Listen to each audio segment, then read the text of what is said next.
This is a video about how sellers can win in a tough market.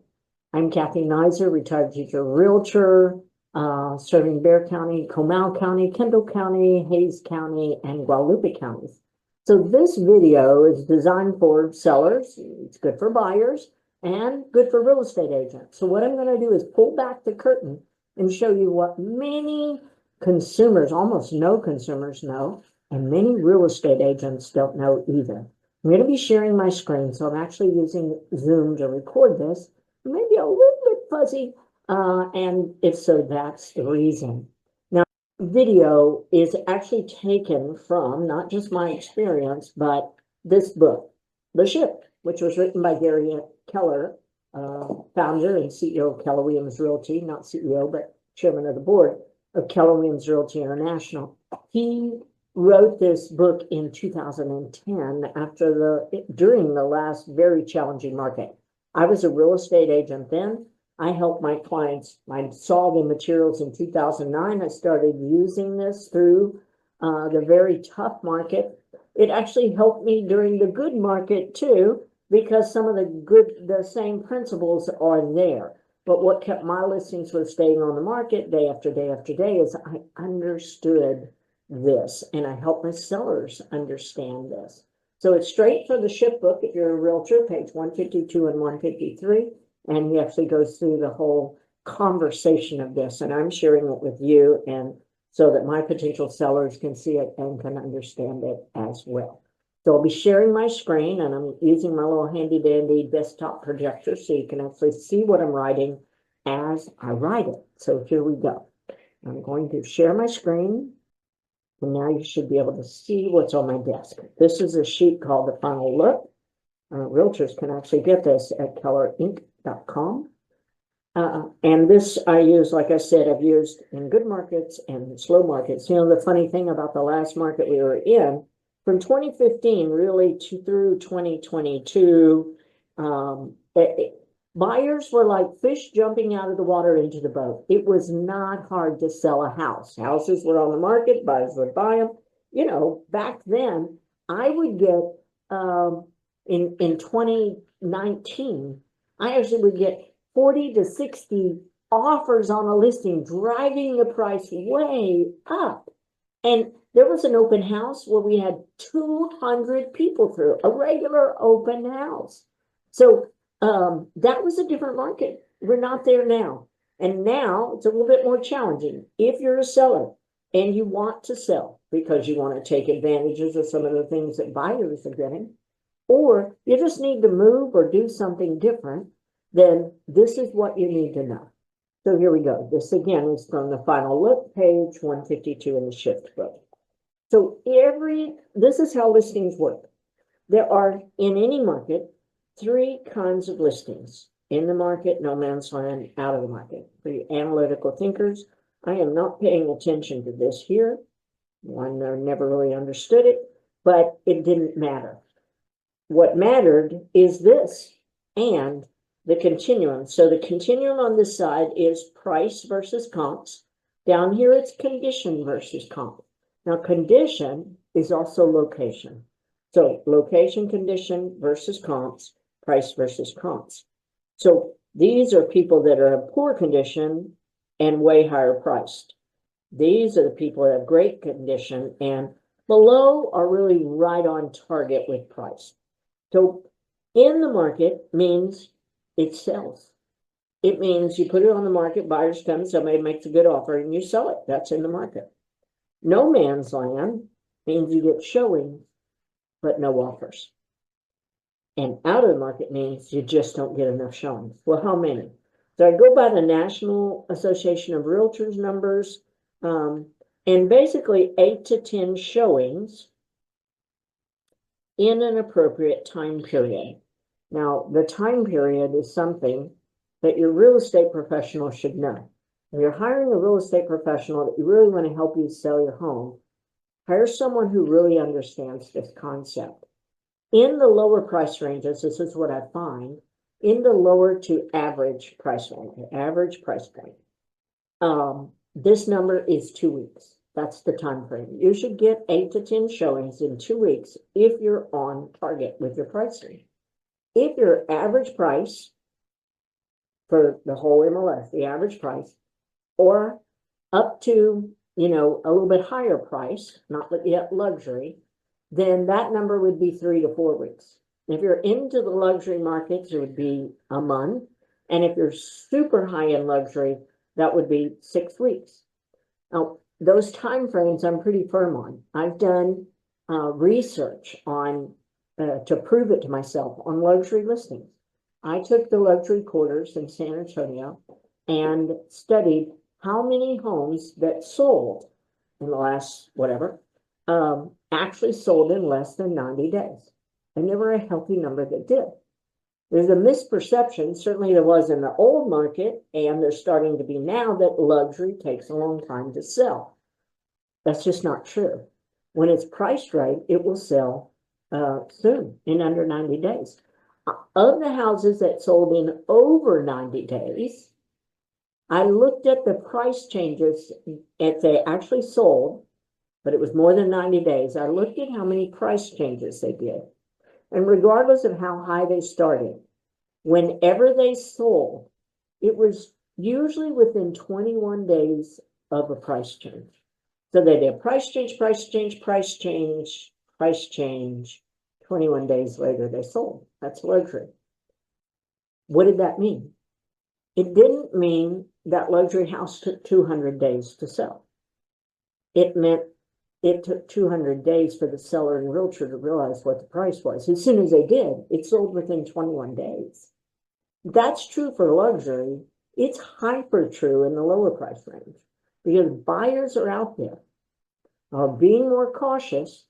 That's why you have to be priced well. It really is a price war and a beauty contest, and you have to win both. Your agent should be working with you on a very good market analysis, not one that just says average price per square foot, you should sell in this range.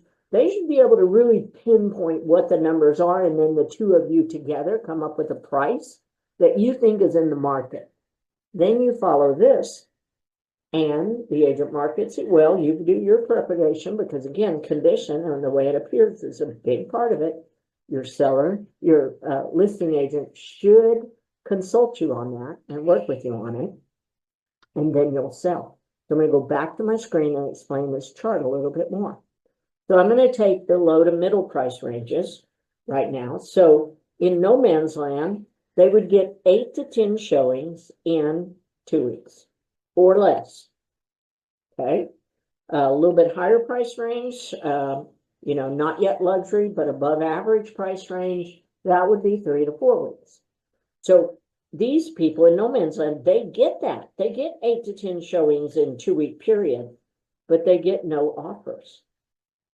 In a minute, we'll talk about what's happening.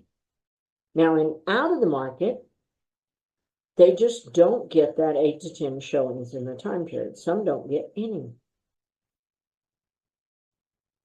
So they're out of the market. They're so far on price and conditions, buyers don't even want to play. So what's happening in the market? The pricing that the seller and the agent do, the preparation of the property, the marketing of the property, brings in buyers. The buyer looks at the property, they see it on the internet, they want to see it in person, they come inside, and what they see makes sense for value compared to everything else, and sometimes that includes builders. They make an offer. Now, no man's land, what's happening there is the buyer sees it on the internet. It makes sense for pricing from what they're seeing there, but when they come inside, what they see doesn't make sense compared to everything else they're seeing, so they just don't make an offer. They go buy another house. People in this range, it's really heartbreaking, because what they're actually doing is selling other people's houses who are priced more for price and condition. Again, condition means location, means the actual condition. It also means the smell. So if there are odors in your house, take that seriously. That's part of condition. Out of the market, what's happening there? Well, buyers see it on the internet. It just does not make sense. Price and condition they don't even come inside, not at the rate that you need. So the whole thing about a listing is you need to, again, do a very good market analysis, do very good property prep so that your condition is good, and then watch, put it on the market, try to aim for there. Don't try to aim higher. Try to aim there. And then watch what happens. If you sell, you hit it. If you don't sell, you're either in no man's land or out of the market. Now, so what do? Well, in no man's land, and again, this is market specific. So if you're getting 8 to 10 showings, you're fairly close. That could mean that you're about 3% off the price. It means you need to do a price change at about 3%. Again, I'm going off of old NARD statistics. That's always worked for me. It could mean that you need 5%, but generally if you're getting the showings, 3%, whatever price you are, is enough to put it into another whole category of thinking for buyers, so, and reset it, reposition it so that now you're in the market. If not, you didn't go down on that, right? So it's all showings versus offers, good offers. If you're out of the market, and not getting the showings, you are at least 5% too high. Now, if you're getting 0, I would consider that maybe you were 10% too high, depending on your market. So 5 to 10% too high. Again, your agent should know this. They should be able to look at your home and what's happening in your activity and tell you where it is. Because what you want to go is from here to here. You don't want to go from here to here. Then you're actually like chasing the market down. I don't know how many of you might remember the old Slinky toy, but if you put it on a stair step, it actually went down like this. That's what a lot of sellers are doing right now with pricing, and will continue to do as our market continues to be challenging. The only way, if you start up here, that you can get actually catch this Slinky is to go down and get in front of it. So why not just start out in front of it? And what I know from most markets, that somebody says, well, I don't want to give my house away. Nobody's asking you to do that. I've never had a seller give their house away. What I have had is that they price it reasonably or a little bit under. And what I know is if the market perceives it's too low, it will drive it up. Now you're not going to get 40 offers, but you may get 2 or 3. I had a buyer last week, it was in the lower price range, $285,000. We saw a house he's been looking forever. It matched him perfectly. We just knew it was going to sell fast. We made an offer right up front that was $5,000 above list price. They already had other offers. That was on day 1. We said, look, we thought you were going to take our offer. And they said, well, to take it off the market, you have to do it another $5,000. So we went up. We went up a full $10,000 above list. It was listed at $275. We went up $285. Because they had multiple offers already. So when you price it to a price that a buyer perceives or the market perceives that it's too low, it will go up. You can't undersell a house in this market. And are you giving away your house? No. Are you selling? Yes. The other thing to ask your real estate agent is, what are average concessions to buyers? So right now in the San Antonio multiple listing service, the average on the closings for buyers is about $9,000 to $10,000 that the seller's paying or the buyer's money at closing. Now, my house, where we made that offer, and it was so good right at the beginning, we didn't ask for any closing costs, and neither did those other buyers. So once it's been on the market a week or 2 or 3, now buyers are coming in and asking for closing cost assistance. So the way to bypass that is to price it right in the first place. If you price it high and wait, you're going to give more money to the buyer's closing just to get it sold. And if you would have just priced it there in the first place, you would have gotten it sold right away and netted yourself more money, maybe even gone higher. So this final look, this whole perspective of watching the number of showings, watching the number of offers, preparing the property, again, doing a phenomenal market analysis. Again, if agents are coming in saying average price per square foot, average days on market, I don't know any house that's average. And if you're a great agent, you're not average either. I don't think I'm average. I wouldn't ever compare myself to the average numbers. I want to know the number that's going to cause that home to be the one out of all of them out there that the buyer wants to buy. That positions your home both in condition and in pricing to where the buyers want to buy it. Now, if that market strategy doesn't work for you, don't sell. Don't sell. This is not a market where you get to command whatever price you want. Those days are gone. Unless you're in just an ultra exclusive area where buyers are dying to get into. But right now, most buyers, again, just a couple of exceptions, they're saying, I want to buy over there. And I really want a good price that I can afford here over there.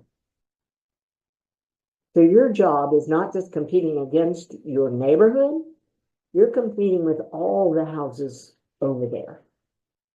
And your realtor needs to be aware of that. So I do serve a lot of counties around San Antonio.